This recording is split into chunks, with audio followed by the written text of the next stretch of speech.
You ever just built a cracking coil? I mean, it is bitching. You got your organic cotton in there, you're vaping on it. Ooh wee, it's just a heavenly vape. And then 3 days goes by and it just isn't that good anymore. I mean, when you first built it, it started out as and then after a few days, it's just at that Well, I've been there, and I know if you rebuild your RDAs, RTAs, if you're just a rebuildable nut, I know you've been there as well. Today, I'm going to show you guys how to take an old gunky ass coil and bring it back to life, as if it was just brand new. You ready? Let's go. Alrighty, so look at that coil right there. And with this setup right here, this exact same setup, I've been vaping on here for about 3 days now. As you can see, the coil is completely black, and that's that gunk that we're gonna clean off. And what I do is I just pull this cotton out, gently pull this cotton out. Just like that, all you have left is the coil, and it is completely black. And right above this atomizer is a faucet, and all I'm gonna do is I'm going to dry burn this coil, make sure it glows red hot, and then run tap water over the coil. And what that does is it gets rid of the gunk. It just falls right off of it and pretty much makes the coil brand new again. I'm gonna tilt it just like that. I'm gonna give it a dry burn, okay? Burn off all that coil, let it glow red hot. Hold that for 10 seconds. Okay, and then what I'll do, at an angle, and look how clean that coil is. I mean, it went from black to brand new again. Booyah! Hold that for a good 10 seconds. Tilt it at an angle.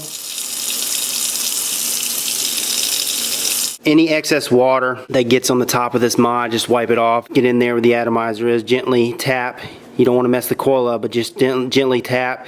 Pull that water out of the deck. So that coil has been dry burned. All the gunk is completely off. Now what I'm going to do is I'm going to insert a new piece of cotton in that coil. Oh yeah.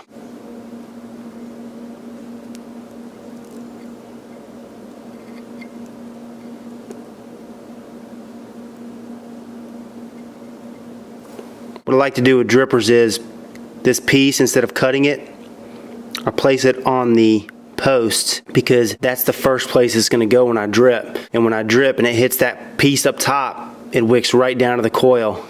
It's always good to have your wick above your coil and below your coil. As good as new. Oh yeah.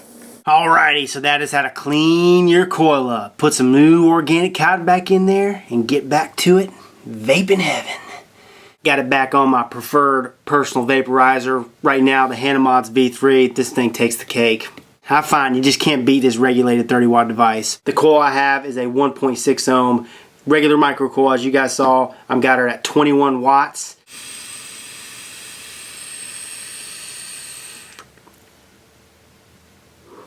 I mean, before I cleaned her off, I had a vape and it wasn't even close. This is the same coil, guys. And that's the beauty of using organic cotton. You can pull the old shit out, put the new stuff in, rock and roll.